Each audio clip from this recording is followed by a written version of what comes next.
से आखिर मेरी बेटी ना जुर्म किए, मेरी बेटी दा कसूर किए, मेरी बेटी दे नाल इतना बड़ा जुल्म कर छड़े, आज तक नहीं आए। रात गुजर गई है, काल नहीं आए। दूसरा दिन होया ते बाप दे दिल नूं जरा खिच पई है, मेरी बेटी ने मैनू याद क्यों नहीं कीता।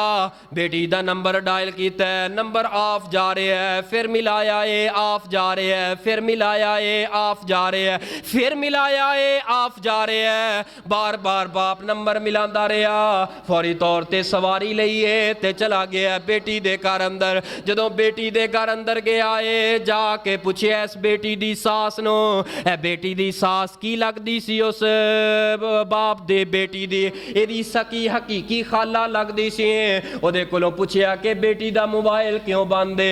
हाय हाय असां ते मर गए रुड़ गए, साडे नाल बहुत बड़ा काम हो गया है। होया कि असां ते मुंह दुखान दे काबल नहीं रहे, तुहाडी बेटी किसे दे नाल मुंह काला करके चली गई है। बाप कहंदा है जो मर्जी हो जाए, मेरी बेटी इंज ते नहीं कर सकती, मेरी बेटी मर सकती है लेकिन इंज नहीं कर सकती।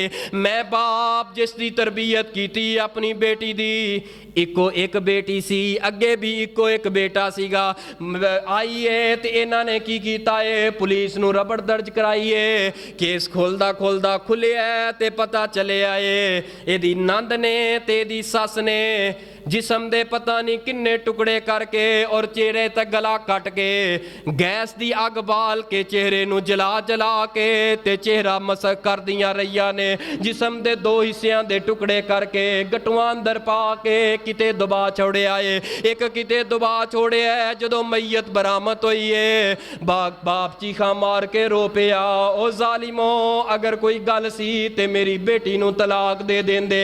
ओ इन्ना जुल्म कीता है, तुहाडी अपनी बांजी सी, तुसां ते खाला लगदियां से। आखिर मेरी बेटी ना जुर्म किए, मेरी बेटी दा कसूर किए, मेरी बेटी दे नाल इतना बड़ा जुल्म कर छड़िया है। लोगो कायनात अंदर बड़े पुरफितन दौर जे, नहीं एहसास रह गया दिलां दे अंदर, ओ नहीं मुहब्बतां रह गईयां दिलां दे अंदर, दिल सख्त हो गए ने।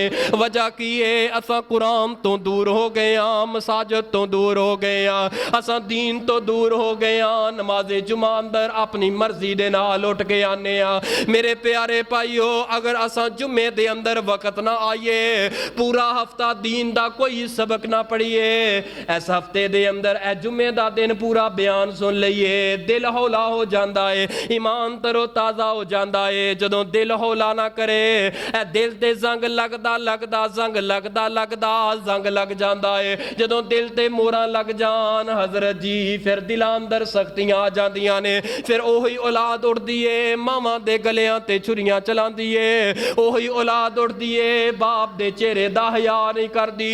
ओही औलाद उड़दी है, कत्लो गारत करदी है। बाप भी परेशान है, मां भी परेशान है। हजरात बड़ा पुरफितन दौर है। इस पुरफितन दौर दे अंदर अगर फितनियां तो बचना चाहते हो, नमाज़े जुमा दे अंदर पाबंदी करो, नमाज़े जुमा अंदर पाबंदी करो। अगर अपने हालात नूं बदलना